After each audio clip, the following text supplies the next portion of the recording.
नमस्कार साथियों। राम मंदिर में चोरी हुआ है ये बात आपको पता है, लेकिन आपको पता है बद्री धाम में भी चोरी हुआ है। कितना करोड़ का चोरी हुआ है साथियों, वो मामला जांच का है, लेकिन चोरी हुआ है। और ये आरोप किसने लगाया है ये भी जान लीजिए। हिंदुत्ववादी संगठन के सेना भैरव सेना के संस्थापक है संदीप खत्री।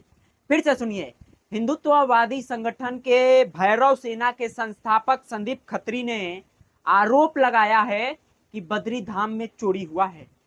बीकेटीएस एक संस्था है जिसके चीफ है हिमांशु द्विवेदी। उनको शिकायत दिया गया कि उनके निजी सचिव ने हेरफेर किया है, जिसके बाद हिमांशु द्विवेदी मीडिया में आकर बयान देते हैं कि इस मामले की जांच हो रही है। सोच कर आप देखिए कि ये सरकार जो हिंदुत्व को एक करने की बात करती है, हिंदुत्व के नाम पे वोट मांगने का काम करती है, और राम मंदिर में चोरी हुआ। अब बद्री धाम का नाम सामने आ रहा है, कुछ दिन बाद और मंदिरों का नाम सामने आएगा। मतलब हिंदुओं के पीठ पीछे खंजर घोंपने का अगर कोई काम कर रहा है तो भारतीय जनता पार्टी। साथियों, इस कार्यक्रम को मैं आगे आगे बढ़ाऊं और तमाम आपको खुलासा खबर बताऊं, उससे पहले आप मेरा नाम जान लीजिए। नमस्कार, मेरा नाम पवन है और आप देख रहे हैं दी ओरिजिनल भारत। वैसे तो बताया जाता है देश में कि भारतीय जनता पार्टी हिंदुत्व की पार्टी है। हिंदुओं की एक करने की बात कहती है भारतीय जनता पार्टी, हिंदुओं के लिए लड़ती है भारतीय जनता पार्टी।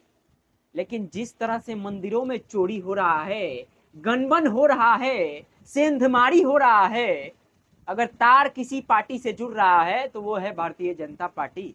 आप राम मंदिर का उदाहरण ले लीजिए। जिस तरह से चंपत राय को बचाया जा रहा है, वो पूरे देश के लोगों को पता है कि छोटे छोटे लोगों को गिरफ्तार कर लिया गया राम मंदिर के मामले में और उनको जेल में बंद कर दिया गया। और दूसरी तरफ अब तो बद्री धाम से खबर सामने आ रहा है कि चोरी हुआ है। हालांकि कितना चोरी हुआ है साथियों उसका खुलासा नहीं हुआ है, लेकिन चोरी हुआ है।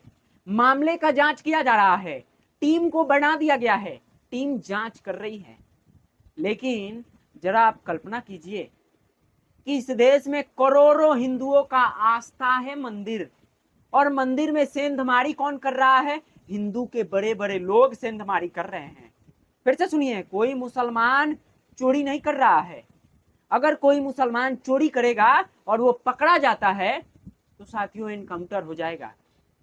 और इन मंदिरों में ना ही दलित है ना ही पिछड़े हैं, सारी अगड़ी जाति के लोग हैं सारे। आप राम मंदिर का उदाहरण देख लीजिए, किसी का इनकाउंटर नहीं हुआ। मैं फिर कह देना चाहता हूं, यदि राम मंदिर में कोई मुस्लिम पकड़ा जाता, ओवैसी जी ने कहा यह बयान कि यदि राम मंदिर में कोई मुस्लिम पकड़ा जाता तो उसका योगी सरकार एनकाउंटर कर देती और केस को बंद कर देती, जो कि बिल्कुल सही है साथियों। जिस तरह से उत्तर प्रदेश में मुसलमानों के घर पे बुलडोजर चलता है, मस्जिदों पे बुलडोजर चलता है, उसी तेजी से राम मंदिर के चोरी वाले जितने भी आरोपी हैं उनके घर पे चलता तो समाज में अच्छा मैसेज जाता कि ये जो सरकार है अच्छे से काम कर रही है, सबको समान देख रही है। लेकिन ये सरकार केवल मुसलमानों को परेशान करती है। और जिस तरह से साथियों आरोप लग रहा है कि चोरी हुआ है, हालांकि मामला जांच का विषय है, मैं फिर कह देना चाहता हूं, मीडिया में जो खबर चल रहा है वही मैं आपको बता रहा हूं। बाकी साथियों ये खबर आपको कैसा लगा और सभी लोगों के साथ शेयर कीजिएगा और बताइएगा कि जो भारतीय जनता पार्टी हिंदुत्व के नाम पे वोट मांगती है, तमाम बड़े बड़े विपक्ष के नेता अब तो मांग कर रहे हैं कि अच्छी से जांच हो, सारे मंदिरों का जांच हो। बाकी साथियों ये वीडियो सभी लोगों के साथ शेयर कीजिएगा।